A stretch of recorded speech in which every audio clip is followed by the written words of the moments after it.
Now, entrepreneurship might look sexy from the outside. There's awards, media write-ups, and jet setting for new partnerships. But it's hard work and is actually statistically bound for failure. So how did this view of sexy entrepreneurship come about? To give us her views is the Right Fit founder, Taryn Williams. Thanks for joining us. Thanks for having me. Great Talking to have about you in. running marathons, I feel like that's startup life, isn't it? Being an entrepreneur and founder, the ongoing marathon. A forever marathon, or combined also with a mountain climb, that sort of the mountain just keeps going up as well. Exactly. Now, Taryn, you did a great piece on startupdaily.net about you. what you called entrepreneur shit. Yes. Although there was an asterisk in there, I'm just going to say it out loud. But what provoked you to sort of give more of a reality check for people? It's a little bit, I suppose, like MasterChef.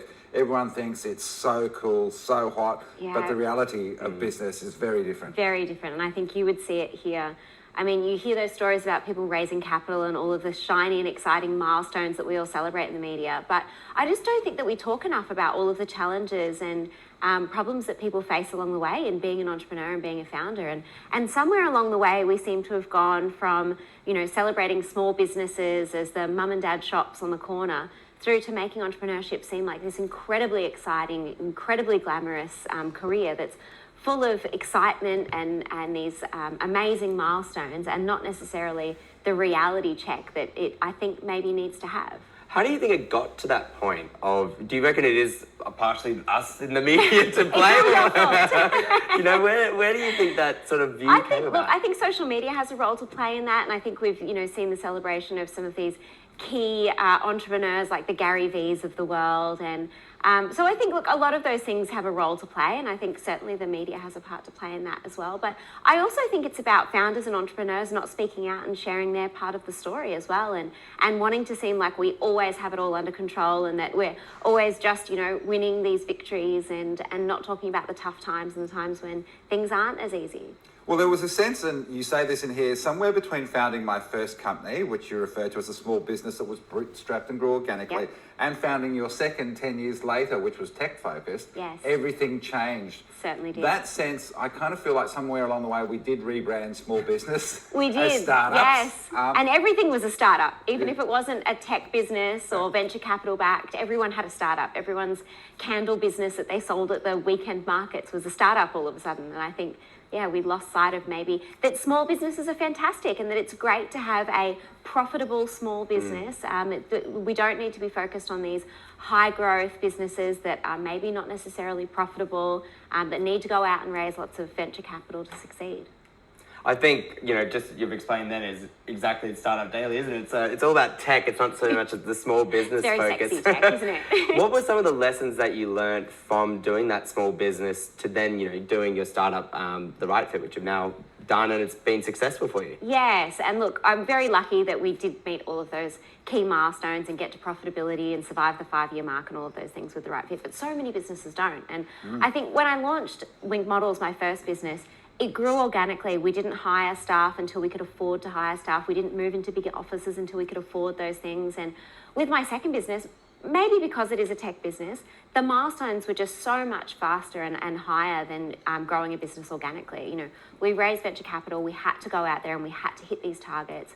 We hired staff, the business was burning through cash, all of the things that you so commonly see in a tech business and businesses that are referred to, I guess, as startups. And it was just a completely different journey. And I don't think that I realized, I thought, because I'd founded a business once before, it was going to be the same journey second time around. And it was just so different. I couldn't have predicted that starting out. I kind of think somewhere along the way, if small business is a fire, then startups are a fire with petrol poured all over the top, because the whole thing goes whoosh. I'm fascinated by the profitability thing, and I want to talk to you a little bit about that, because often startup also becomes a byword for not profitable, and they're on a big growth trajectory. That's the story. And profitability is not one of those fundamentals in the business.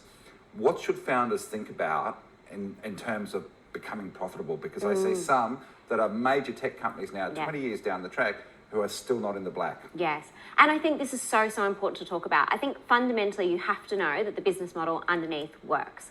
You can't just grow for growth's sake. So you can't be spending $2 to acquire a customer that's only ever going to be worth $1 to you. And I think we lose sight of that in this race for growth sometimes in tech companies. So I think as a founder, I think it's really important to understand, can you get the underlying metrics of the business to work? Can you acquire a customer at a cost that is going to pay itself off over the lifetime value of that customer? And if the fundamental business model doesn't work, then you need to recognize that early on, not just continue to raise more and more capital and throw good money after bad. We do obviously want to end on a positive as well, and I'm sure you've got plenty of positive things to say about entrepreneurship. So what are some of the things that you would say to those that are maybe thinking of starting a startup or in a scale up or just getting to that point themselves? I think, look, surround yourself with fantastic people. Whilst it is incredibly challenging, it's so, so rewarding. And there's so many things that I couldn't have had in any other career than the career that I've had. So surround yourself with good people to make the process a little bit easier. And don't be afraid to put your hand up and ask for help, because I think founders we don't have a habit of doing that. Yeah, that's extremely good advice. Before we do let you go, I do want to ask, are you going to set up the alternative Instagram? The one that's sort of not... Will you tune in and watch me type for 8 hours a day at my desk? If you promise to, I will start it. That's a great piece of strategy. I might just be tempted, Taryn. Thank you so much for joining us. Thanks for having me. Thanks for joining us.